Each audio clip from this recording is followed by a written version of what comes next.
Hi, it's Britt Hartley here at No Nonsense Spirituality, and today I'm going to do When Religions Go Bad. And I want to start out with this article. I'm pointing as if I'm going to put an article here. Hopefully, I remember to do that. That shows that 1 out of 3 Buddhist monks tested positive for meth. And this was like in a particular temple, and they were disrobed, and it was a whole thing.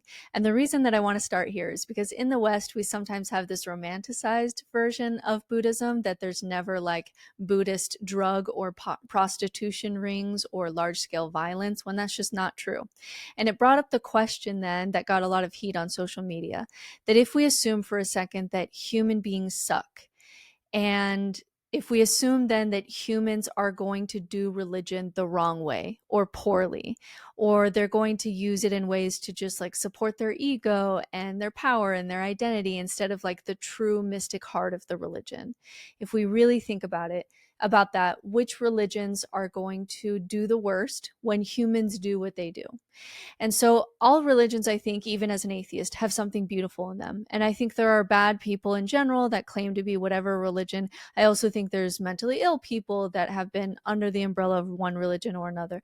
But what I want to focus on is the differences between when religions are misused, because they get misused in different ways based on certain aspects of the religion.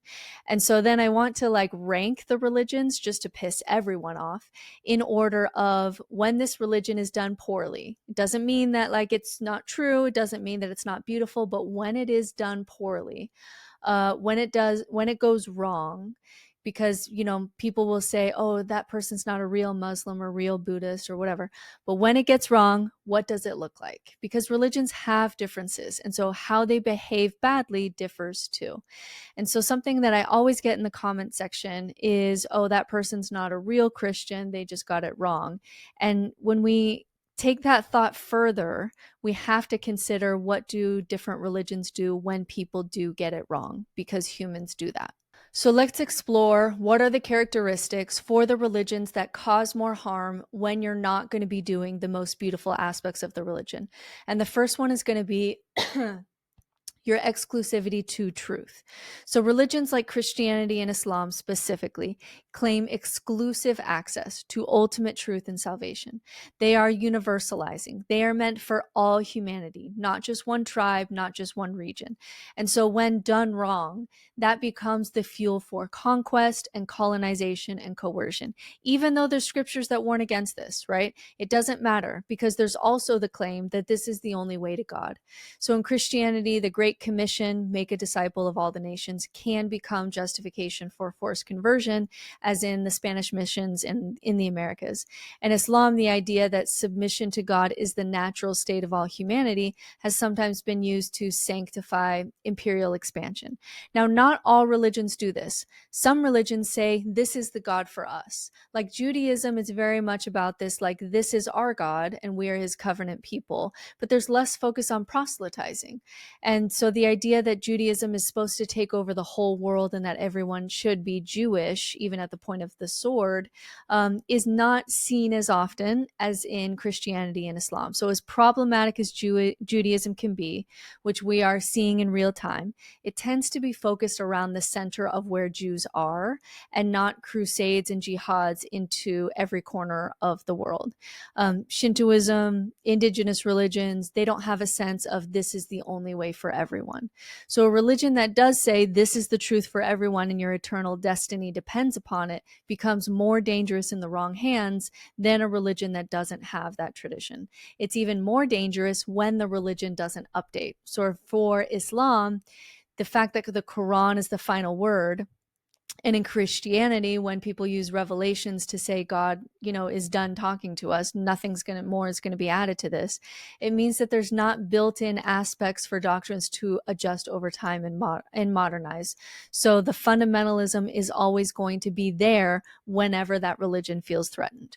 So the next aspect that we're looking at for when religions go bad is cosmic high stakes. So the higher the metaphysical stakes, the greater the potential harm. So religions with with eternal heaven-hell frameworks create a situation where violence can be justified in the name of saving their soul. So in the Inquisition, the Christians tortured heretics not because they posed a political threat, but because their souls were at risk. And if their souls were at risk, then all of our souls are at risk. I did a video on TikTok yesterday last week, where I went into Alex O'Connor's thought experiment that he did with a Christian apologist, where he said, if you are, you're Christian today, but if you wake up tomorrow and you time traveled and you're a Canaanite and you have a wife and a family, but because you know the Bible, that the Israelites are coming and that it is God's will that you and your people and your wife and your animals are all slaughtered in a genocide. And so, of course, what apologetics will do is like make this Rube Goldberg machine out of it. But what it forces people to try is to try to consider divine violence from the other side. Because when Christians read the Bible, they read themselves as the good guys with God on their side. But what if you're on the other side?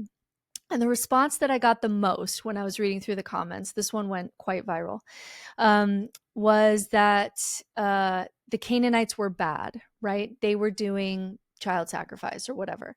And so it was actually mercy to slaughter the children because it saved them from going to hell, which is like, okay, if it's mercy to slaughter children because they automatically go to heaven, then why not just kill all the children? Also, then why would you be against abortion? That's an instant one-way ticket for that kid to go to heaven. And why would you need a God? Why would a God need a human when he can send any kind of disease or a flood or whatever the hell he wants to do? But he needs a human to rip a child from a mother's breast and slaughter it. And it's good. That's the right thing to do because God says so. And this is the kind of perverse logic you see when the stakes for heaven and hell outweighs the stakes of this life. Like in this life, you ripped a baby from a mom and you slaughtered it, right? But if the high stakes are in this heaven and hell thing, it does weird things for your capacity for logic and can cause damage. And jihadist groups, claim martyrdom, which ensures paradise. And that makes violence not only permissible, but also sacred. When you compare that to religions like Taoism, where the cosmic stakes are low, just like align with the Tao and you'll live in harmony. If not, you'll be out of harmony and it becomes like fortune telling and superstitious, but it doesn't become like wide scale violence. So the next aspect that makes religions go wrong is centralized authority and hierarchy. When a religion has a hierarchical structure, popes, caliphs, prophets, centralized councils, abuse can cascade from the top down. Anytime that a leader can claim divine authority, or especially when only men can teach to men and women, but women can never teach to women and men, that can mobilize entire populations. So not all religions do this. Like witchy forms of spirituality focus on your inner light. Quakerism focuses on your inner light. And so they're just less prone to large scale harm because it's more self-focused. Another aspect for my made up rubric is how easily does the religion align with fascism? And so that is something that is really a concern. How easily, they all can be, but how easily can it fuse with state power and be used to justify authoritarianism? So religions that emphasize obedience, purity, divine sanction for rulers lend themselves to becoming political weapons more easily. So this would be Christianity, Islam, and Hinduism that have all been fused with nationalism in ways that legitimize violence and hierarchy. Now, Buddhism, which does end up in ethno-nationalism in Myanmar or Sri Lanka, and it is deadly, yes, but that's more tied to local politics than the, universal conquest. We haven't seen a Buddhism movement that tried to take over the world in ways that Islam and Christianity did. And then the last aspect that we're working with is treatment of, or maybe I have a couple more. I don't know. We'll see how many. I'm making up this list kind of as I go.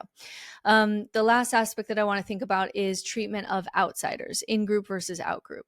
Now, I'm not saying that there aren't scriptures in these religions that have the golden rule. Almost all religions have some aspect of the golden rule, but some do more to continually remind you to have compassion for all.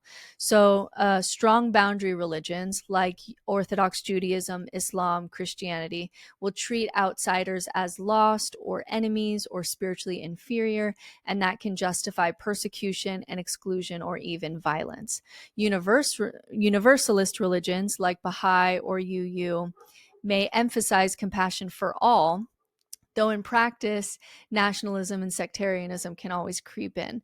I just had a debate with Rainn Wilson, who is a Baha'i, over gender and LGBT issues that hopefully I'll be posting soon, where even with universalist religions like Baha'i, there's still gender inequality. There's still not women at the top of the council. And there's also LGBT issues because marriage is between a man and a woman. And so even then, there's still going to be problems. Another aspect I think is worth talking about is how adaptable it is to science and modern knowledge. So religions that can reinterpret themselves in light of new knowledge do less harm in the long term. And so Christianity's like most violent centuries were also the ones where it resisted science the hardest. And Islam had a golden age where it flourished with science, where science and faith weren't enemies. But today, fundamentalist strands oppose biology and secular education. And so the problem is when it's threatened, Islam can always go back to the 7th century as if the golden age never existed. So it doesn't, even though it had a golden age, it doesn't continue moving forward. It really used to be the center of science in the whole world, but it didn't continue to modernize. And one of the reasons that it's having a hard time doing so is because the Quran is the word of God directly. So it doesn't move or shift or update as easily to the 21st century. By contrast, Taoism and Shintoism in Japan can fold scientific discoveries into their worldview without a lot of existential panic, without them feeling threatened. And so you get less of a resistance, making them less destructive when modernity hits. It can update with modernity. Another aspect we definitely have to talk about is like any kind of apocalypse narrative. Religions with like an any day now kind of apocalyptic mindset can be the most dangerous when they are misused. So Christianity's revelation has inspired everything from crusades to modern militia groups when they see themselves as God's army, and Islamic eschatology around Mahdi has fueled uprisings from medieval revolts to modern ISIS propaganda. And then even new religious movements, like even though Jonestown wasn't large scale or Heaven's Gate wasn't large scale, the apocalyptic urgency can override your self-preservation entirely. And so this is how you can get a group of seemingly normal, average people to drink Kool-Aid collectively. Like you have to have something very strong that will override any doubt or self-preservation that you have. And so you have to be sure that we are at the end of this life in this earth, and I'm 100% sure of the next life. And that can make you override self-preservation until we get something like Jonestown or Heaven's Gate, where you just walk in and it's essentially a collective suicide. And what they said would happen didn't happen, which is, sad to watch. And then we have to look at also the violence. I don't know what number aspect I'm on. The violence in the sacred texts themselves. So most religions do have violence in their texts, but what matters is whether the tradition sanctifies violence as divine command. That's where it's very dangerous. So the Quran, the Hebrew Bible, parts of the New Testament contain passages that can be weaponized. And so if God commands violence in any form, even if it's like seemingly for a good reason, like the Canaanites are doing whatever, it means that what it models for humans is that my violence now today can be God's plan too. And when you compare that to like Confucianism, which it just has fewer calls for holy war or divine justice, their going bad looks more like superstition or ossified tradition than jihad or crusade. Which then leads me to my list of I'm not talking about if religions are true or not, or which ones are more true, or even which ones are more beautiful than others. This would be my list of how I would categorize and rank the major world religions from the most harmful when it's done bad to the least harmful. So in our most dangerous camp, number one, I'm going to have to say, even with what's currently going on in the Middle East, if I take a historical perspective here and I look at the modern world, I'm going to have to say Islam. And the reason this is hard for me is because it's a paradox. I've had a Sufi teacher for almost 20 years now. I read this book, Physicians of the Heart. I just met his son the other day. And I've danced the whirling dervish, and this is my association to mysticism. My teacher is the one who gave me, my Sufi teacher gave me a new name, Rabia, as part of the ritual. Doing deep soul work with my Sufi teacher, even with aspects of Islam, and this is the 99 names of Allah. It's some of the deepest soul work that I've ever done. It really is. It can be just such a beautiful religion. And also, I think there's something true to what Christopher Hitchens said. Christopher Hitchens, before he died, argued that Islam, when taken in its most literal and most fundamentalist form, which is not most Muslims, is the most dangerous expression that religion can take. And his reasons wasn't that Muslims are uniquely bad, but that the particular features of Islam as a system make it the worst when it is in its most fundamentalist form. So in Islam, we have, exclusivity of truth claims like Christianity, claims of, all humanity should ultimately submit to God. The Quran is framed as the final revelation, which makes less room for reinterpretation or adaptation, because these are direct. This isn't Muhammad, like this is directly from God. And when it goes wrong, it just creates this rigid universalism that resists change. There's cosmic high stakes. And so few systems tie violence so tightly to eternal reward. Martyrdom, jihad, paradise are all linked directly in ways that incentivize acts of violence and self-sacrifice. And I know this is not the most generous interpretation of these texts. I know that you can work with these texts. I know that most Muslims usually do. But when you don't, it becomes the most dangerous. The cosmic calculation of infinite heaven versus infinite hell makes extremism feel rational to its adherents. And then you get the centralized authority. They don't have a pope, but you do get caliphs both as heads of state and guardians of faith. And that legacy means that authoritarian leaders today can justify power with divine sanction, and dissenters of the religion can be labeled heretics and dealt with from the state. And so alignment with the state and fascism, Islam has been tightly woven into state power, from early caliphates to modern theocracies like Iran or, Taliban, Afghanistan, and it lends itself to being used as a political project than more of a personal faith. There is also a separation between unbelievers and believers, and when misused, that can lead to persecution and violence and theocratic exclusion. And then also the control of bodies and sexuality under Islamic law, which can, at its best, it's protective. What's it called? Benevolent patriarchy at its best is trying to protect women because of all that they do and because of their capacity for child rearing, and it's almost like a worship of the sanctity of women. But at its worst, it regulates women's bodies and sexuality and dress, and forces punishments for deviation, because even benevolent patriarchy says that this religion can dictate, for example, how you worship when you're on your period.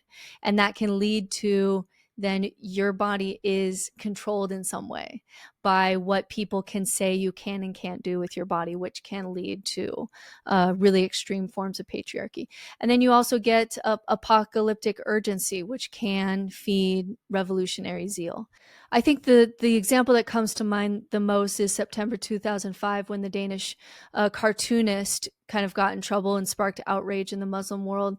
And so he, drew something that was considered blasphemy and mocking of the Prophet Muhammad. And then a few months later, widespread protests erupt in Muslim majority countries, some turning violent. I think the total was like 250 deaths, along with attacks on Danish embassies. So like the state itself, Danish churches and a large-scale boycott of Danish goods. And so the Danish government maintained that this was protected by freedom of expression, and criminal charges over blasphemy were dismissed. But it was interesting to see that even though the majority of Muslims didn't support violence because of a cartoon, there was that subsection that turned literally just someone drawing a cartoon in a newspaper into violence and death. And so there are scriptures saying, no coercion in religion, but there's also not as strong of a foundation for separation of church and state in Islam, because Muhammad was political in ways that Jesus and Buddha were not, which means battles for God can be political in nature and then turn into this.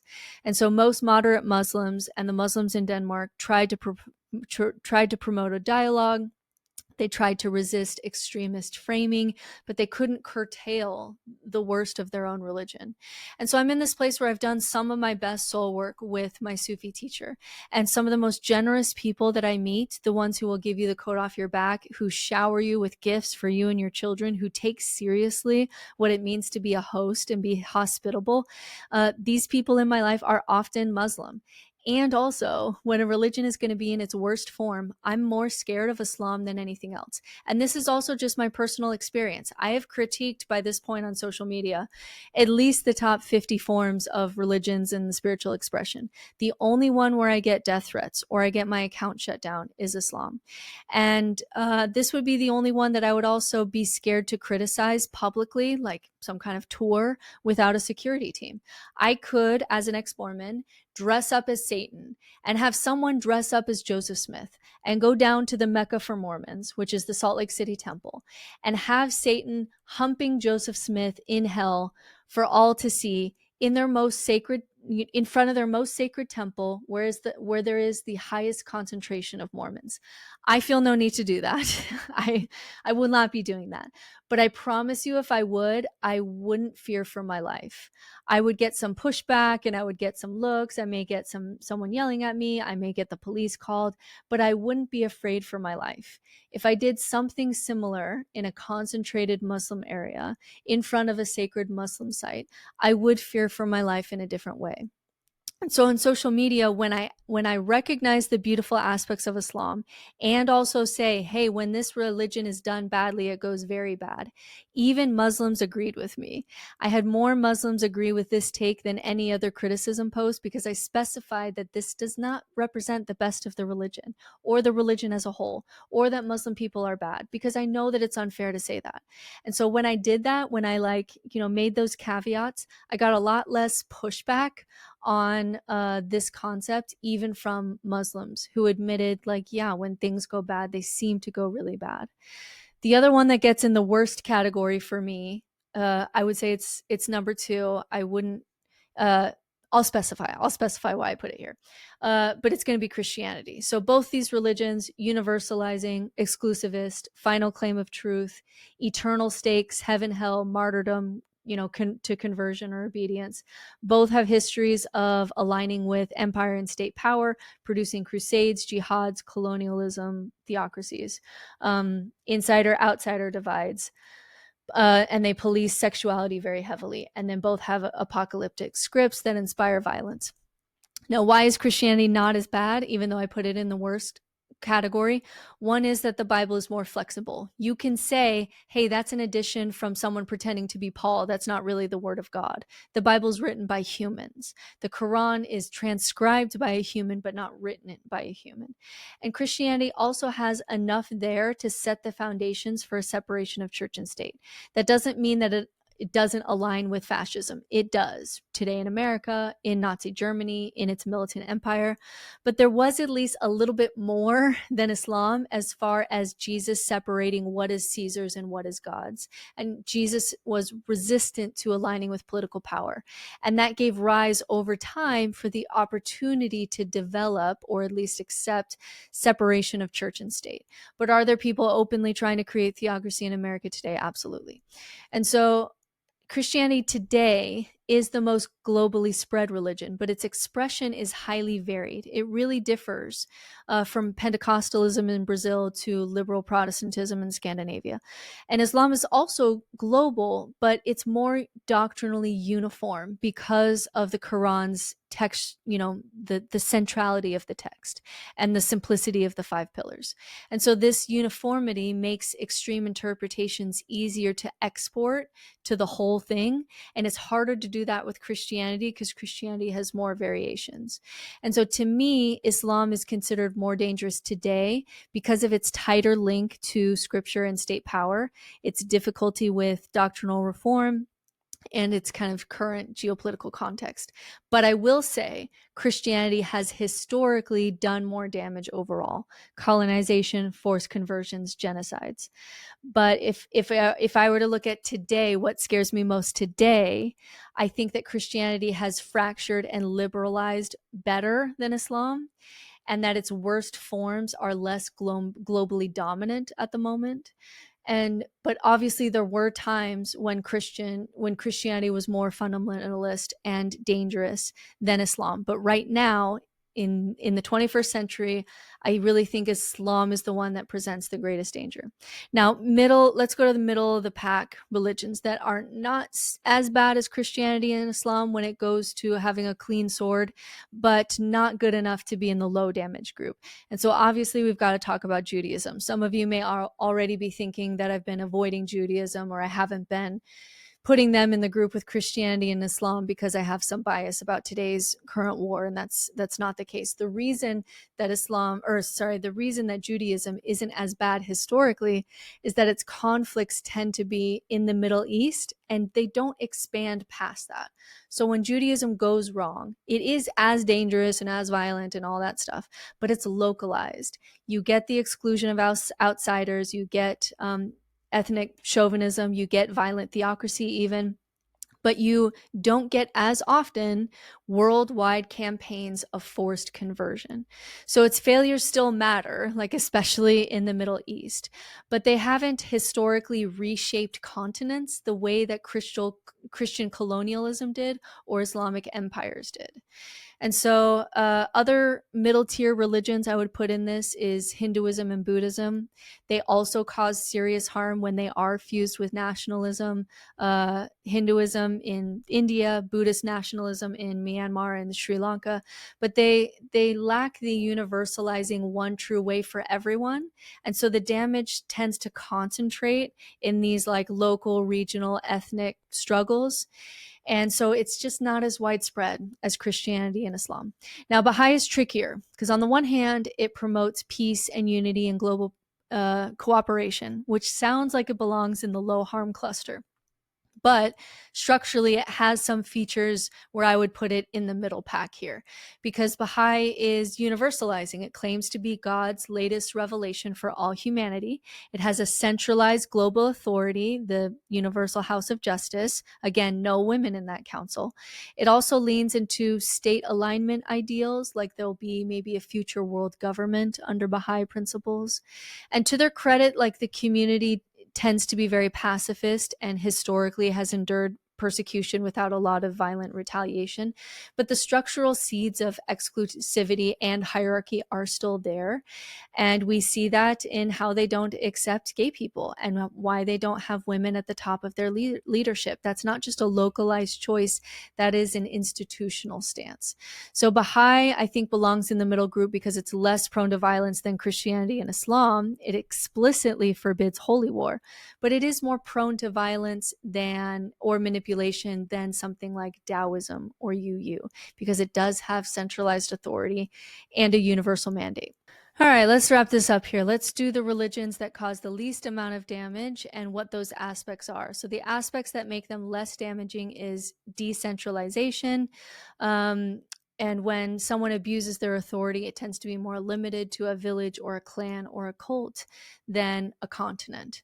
Non-universalism, so low damage religions don't claim to be the one truth for all humanity. They're particular to a people or a place or a lineage. And that keeps them from turning outward in conquest. Low cosmic stakes, no eternal hell, no final judgment, no convert or be damned, can keep things a lot healthier. Taoism, for example, focuses on harmony with the Tao. Shintoism emphasizes ritual purity. Misuse looks like superstition or exclusion, but not crusades. Weak alignment with the state. All of these traditions can be fused and have been fused with nationalism, but most of the time their structures don't align neatly with empire building. And so they can be co-opted, which requires outside political machinery. And then when the state drops them, they just kind of go back to their local practice because it's not easily neatly aligned with empire building. And then fluidity, adaptability. Can it be more mythic or poetic or practice based or, internal journey based rather than a rigid ideology? So Taoism, it can be philosophy, it can be medicine, it can be martial arts, it can be magic, depending on the context. Shintoism can be a folk practice particular to your family or something that's more of a national tradition. This fluidity prevents dogmatism that's going to justify mass violence. And then the big one is like individual authority. So this is where like women, New Age, witchy, Wicca, occult, they're going to be really claiming the space as they're reacting to patriarchal religion, where they're going to focus on individual authority instead of hierarchy. So when you put all these together, you get the picture. These religions are low damage, not because humans stop messing them up, but because their design limits how far and how fast that damage can spread. And so you end up with fraud and superstition and local corruption, and not inquisitions and jihads and colonizing.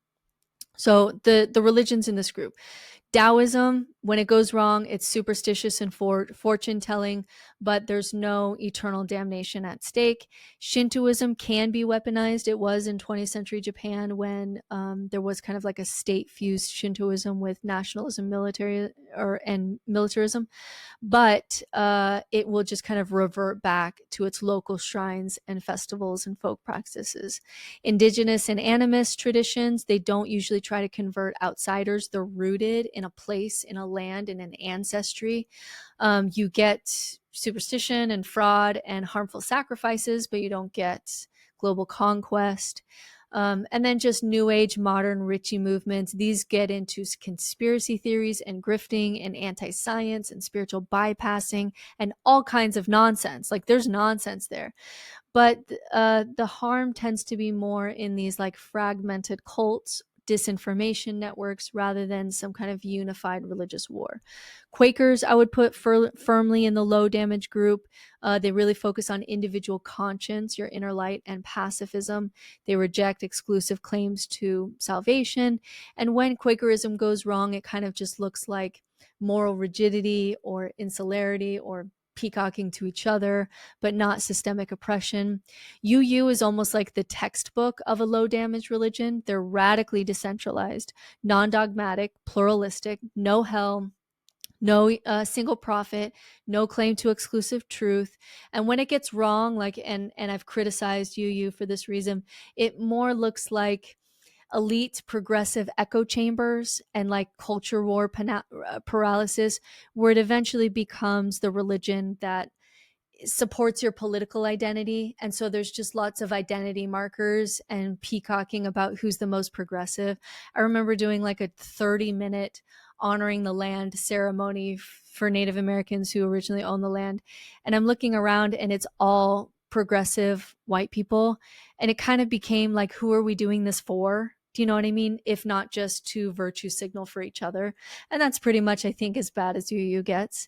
And so my question to you, the 5 of you who made it to the end of this video, where I just wanted to explore this thought experiment, is what do we do about this in the modern world? Because I am someone who has benefited a lot in my personal development by studying professionally and personally with the parables of Jesus and the Bible. And I've benefited for 20 years from the mystic approach to Islam and my Sufi teacher. And yet, is it worth, now that we're in the modern world, where we can really blow up each other and it poses an existential threat on humans, does the good and the beauty of especially these two religions, even if we throw in Judaism too, maybe even just the three Abrahamic religions, does the good outweigh the harm for when it inevitably goes wrong and inevitably is done the wrong way? Like, are our modern weapons and modern crusades and modern capacity for oppression so dangerous to human life that even though these religions offer beautiful things, that we should let them go? And of course, this is a thought experiment. Like, I can't make anyone do anything. But when it comes to like religious progressives, for example, does it do more harm than good to even highlight the best things about these religions? Because doesn't it indirectly support the religion itself, which will have a fundamentalist side that is going to do untold harm? Like, essentially what I'm asking is that even if you're doing Islam or Christianity in the most beautiful way, is it actually healthier for everyone to get those values and get whatever's beautiful about those religions from somewhere else? Because as soon as you bring in Jesus or Muhammad, you bring in all the other shit too. And it's almost the question, there's a lot of conversation with atheists about babies and bathwaters. And the question is the bathwater, as we're looking at what's going on in the Middle East and we're looking what's happening in America under kind of right-wing Christianity, is the bathwater so bad with these, especially two, but even three religions, that we need to throw the baby out because the bathwater is so bad? Meaning that these religions are so incongruent with a modern world that is built, like, it's just so bad for human thriving in this modern world that we essentially should let it go. And instead of trying to help, as people who are either liberal Christians or progressive Christians or moderate Muslims, however you want to say that, would it be better to abandon ship essentially and start building those things in more of a secular context? Because as much apologetics that you can do to try to limit the damage, you're still propping up this religion that has those aspects that people are going to do harm with. And so that's the question that I would love to see more Muslims and Christians talk about internally, because of course none of those people are listening to me anymore. I'm not inside those spaces anymore as someone who's secular. But I would love to see more conversations between excuse me, Christians and Muslims and Jews about whether the good things that you're getting from your religion individually and socially are worth the bathwater that comes with that baby when we're talking about the modern world, right? What we can do when we're violent to each other is just it's so much more damaging and on such a broader scale than when we used to just have these little tribal fights, when we were smaller communities, when we were tribes of like 150 people. And so I wrestle with that question because on the one hand, like, is the answer to bad religion better religion, and showing people that's not actually what Jesus said, and sending them Dan McClellan videos and showing them like this is not what Islam really is that the best way to do it? Or is the best way to combat bad religion to actually dispense with the whole religion, even though we know that there's beautiful aspects, because it just opens a Pandora's box that we can't support in the modern world, and we're just going to have to rebuild even those beautiful aspects of that religion in other ways that are less systemically supportive of going towards fascism and authoritarianism and control of women and all the mess that comes with it. I don't really have an answer to that. I tend to think that, I don't know, I could go either way.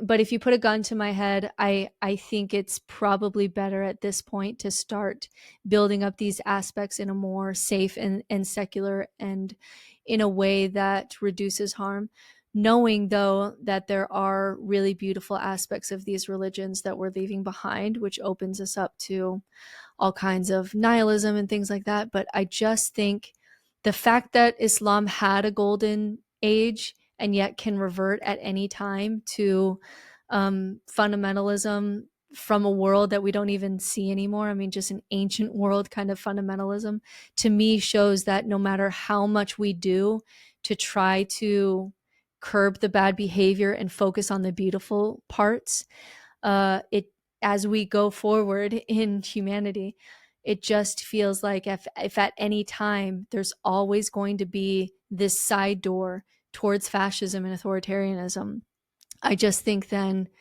these are religions that we have to let go of in the modern world, because now those side doors that even don't represent the most beautiful and even most common, expressions of that religion, I just think that it's going to be too dangerous to continue when we're looking at what's happening in the world today.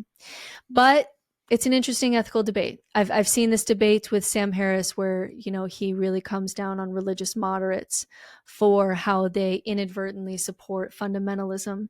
And then some saying it's the opposite, that having moderates in the religion who listen because you're safe is the only way that we're able to curb fundamentalism in these religions. And I think you can make an argument for both cases. But those are my thoughts on that thought experiment, and I'd love to know what you think. See you guys later.